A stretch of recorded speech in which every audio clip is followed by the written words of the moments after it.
So I just want to finish, get back to your bachelor, and just can you just talk about what's your current workload with that? Like, what's required, like in terms of hours a week? I initially started part-time because I wasn't sure what the workload would be full-time, finding that balance. So I found part-time was really, really easy. So I amped it up to full-time study. So it's generally about 10 hours per week per subject. So if I'm doing 4 subjects in the semester, that's 40 hours. So it's essentially full-time. Some subjects are harder than others, so you have to commit more time to them. And then you've got your assignments and stuff on top of all that as well as your weekly activities.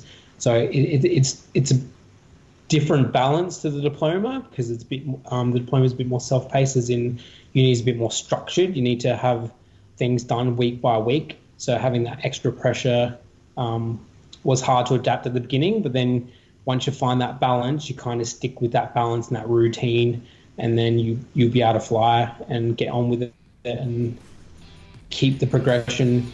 But yeah, once you do full-time hours, you really need to be committed.